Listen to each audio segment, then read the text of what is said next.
स्वागत है दोस्तों वंदे भारत फाउंडेशन की इस स्पेशल वीडियो लेक्चर सीरीज में। आज हम बात करना चाहेंगे KVPY किशोर वैज्ञानिक प्रोत्साहन योजना। ये क्या, इसके बारे में कंप्लीट, इसका एप्लीकेशन फॉर्म कब आता है, ये इसके लिए कौन कौन से स्टूडेंट्स एलिजिबल है, इसका एलिजिबिलिटी क्राइटेरिया क्या है, इसका एग्जाम मोड क्या है, सब चीज़ों के बारे में आज डिटेल से स्टडी करेंगे। KVPY किशोर वैज्ञानिक प्रोत्साहन योजना ये किसके द्वारा फंडेड है? DSC department of science and technology, government of India, Bharat सरकार के साइंस और तकनीकी विभाग द्वारा क्या है, ये फंडेड है। इसकी शुरुआत 1999 में की गई थी। ये किस लिए की गई थी? जो बच्चे मोटिवेटेड स्टूडेंट है या साइंस स्ट्रीम में अपना कैरियर बनाना चाहते हैं, बेसिक साइंस और रिसर्च कैरियर इन साइंस, जो स्टूडेंट्स मोटिवेटेड स्टूडेंट है, जो साइंस के अंदर अपना कैरियर बनाना चाहते हैं, उन बच्चों के लिए ये स्टार्ट की गई थी। इसका फेलोशिप छात्रवृत्ति प्रोग्राम क्या है? इसके लिए 3 स्ट्रीम्स अलग अलग बनाए गए हैं। Streams S A first, S X और S B. Stream S A के अंदर क्या गिवन है? ये किसके लिए है?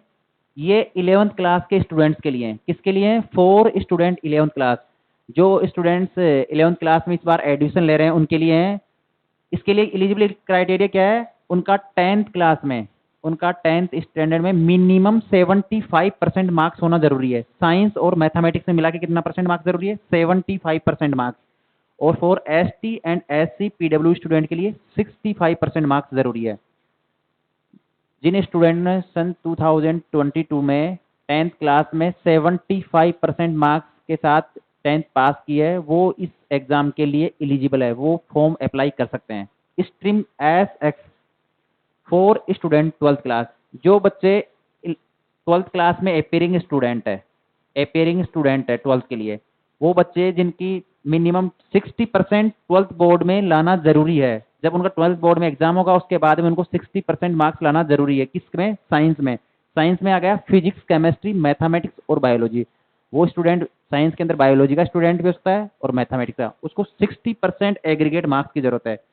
ST SC और PW डिग्री के लिए 50% मार्क्स दिया हुआ है। स्ट्रीम SB, जिन स्टूडेंट ने 12th क्लास इसी ईयर पास की है वो इसके लिए एलिजिबल है। फर्स्ट ईयर के अंदर उनको फर्स्ट ईयर में 60% मार्क्स जरूरी है, 60% मार्क्स लाना जरूरी है। अगर किसी यूनिवर्सिटी में सेमेस्टर सिस्टम है तो उन दोनों सेमेस्टरों का एग्रीगेट 60% लाना जरूरी है, या जिन यूनिवर्सिटीज में एनुअल एग्जाम है उनके लिए भी 60% जरूरी है, तभी ये फेलोशिप मिल पाएगी। अब हम बात करेंगे इसके फेलोशिप कैसे कैसे मिलती, मतलब किस प्रकार मिलती है फेलोशिप के बारे में। इसकी फेलोशिप को 2 पार्ट्स में डिवाइड किया गया। और ये किन बच्चों को इससे फेलोशिप मिलेगी? जिन बच्चों ने साइंस में 12th पास की है, साथ में जो बच्चे इन स्ट्रीम्स में BSc, BS, bachelor of statics, bachelor of mathematics, integrated MSc। Integrated MSc का मतलब है BSc प्लस MSc। ये 5 ईयर का इंटीग्रेटेड कोर्स है, BSc प्लस MSc। उन बच्चों को मिलेगी स्कॉलरशिप जो बच्चे BSc, BS, bachelor of statics, bachelor of mathematics. BSc के अंदर तीनों सब्जेक्ट आ गई, तीनों चारों सब्जेक्ट, फिजिक्स, केमिस्ट्री, मैथमेटिक्स। ये ऑनर्स वाले बच्चों के लिए।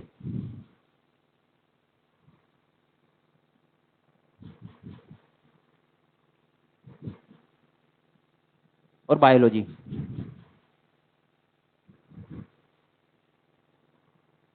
BSc, BS, bachelor of statics, bachelor of mathematics और इंटीग्रेटेड MSc, मतलब BSc प्लस MSc।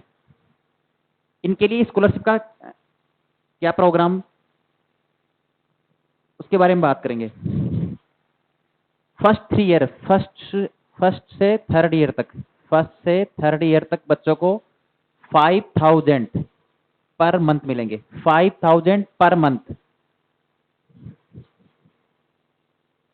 और एनुअली ग्रांट है इसका 20,000 एनुअली मिलेगा। फर्स्ट से थर्ड ईयर के लिए मिलेगा इनको 5000 पर मंथ। एंड फोर्थ, जो बच्चे मास्टर्स कर रहे हैं, 4th एंड 5th ईयर के लिए 7,000 पर मंथ मिलेगा।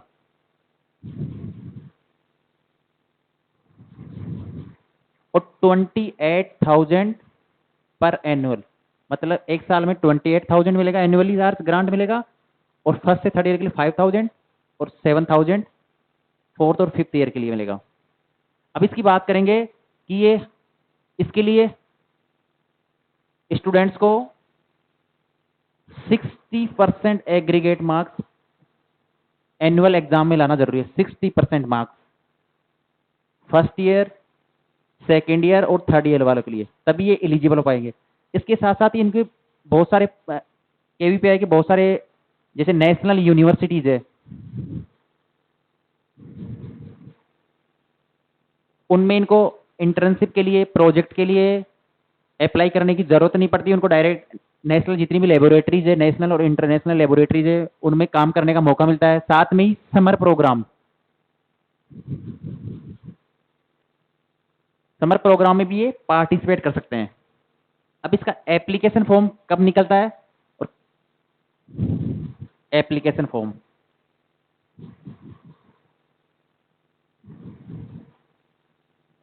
केवीपीवाई 2020 के लिए इसका एप्लीकेशन फॉर्म ऑनलाइन मोड ये स्टार्ट है 7 अगस्त से। लास्ट डेट है इसकी एप्लीकेशन लास्ट डेट 5 अक्टूबर 2020। इसका एग्जाम कब है? 31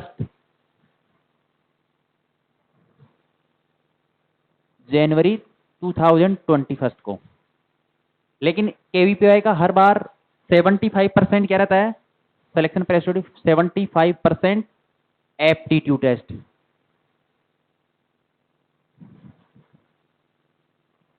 और 25% क्या रहता है इंटरव्यू। लेकिन केवीपीवाई 2020 के लिए इस कोविड के चक्कर से इंटरव्यू इस बार नहीं होगा, नो इंटरव्यू।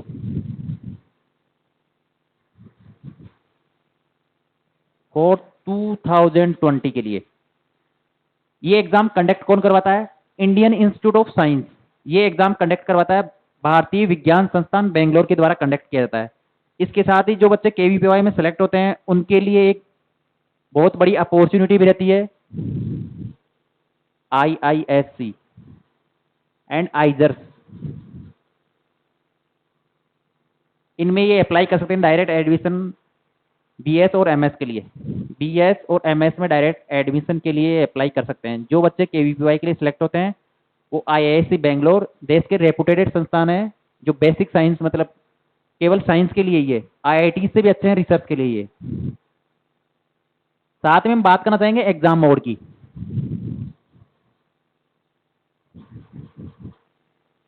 एग्जाम मोड बहुत हिंदी और इंग्लिश मीडियम में होता है। इंग्लिश मीडियम में भी होता है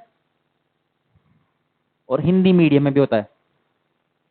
इसके सेंटर्स एग्जाम सेंटर हर स्टेट में होते हैं।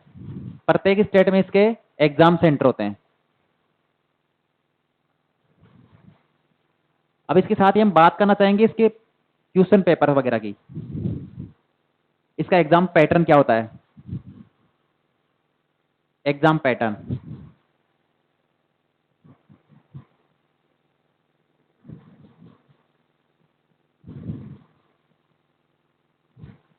जो SA स्ट्रीम होती है, जिन बच्चों ने 10th क्लास पास की है उनके लिए 4 सब्जेक्ट कंपलसरी होती है। फिजिक्स, केमिस्ट्री, मैथमेटिक्स और बायोलॉजी।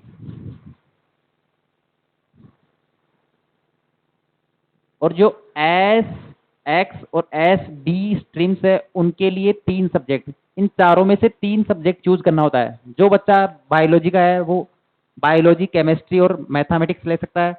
मतलब उनको 3 सब्जेक्ट कंपलसरी करना होता है। जबकि ऐसे जो जिन बच्चों ने 10th पास किया है उनके लिए चारों स्ट्रीम्स पास करने की जरूरत है। साथ ही हम बात करेंगे इसके एग्जाम क्वेश्चन पेपर की। ऐसे स्ट्रीम के लिए 20 क्वेश्चन पार्ट फर्स्ट से पूछे जाते हैं और पार्ट सेकंड में 10 क्वेश्चन। इसमें से 20 कंपल्सरी, 15 क्वेश्चन, सॉरी 15 क्वेश्चन, इसमें 10 क्वेश्चन। तो ये पूरे कंपल्सरी करने नहीं होते, इसमें गिवन होता है 5, 7 जितने भी क्वेश्चन गिवन होते हैं वो करने होते हैं। एग्जाम मोड ऑनलाइन और ऑफलाइन दोनों होते हैं। थैंक यू दोस्तों।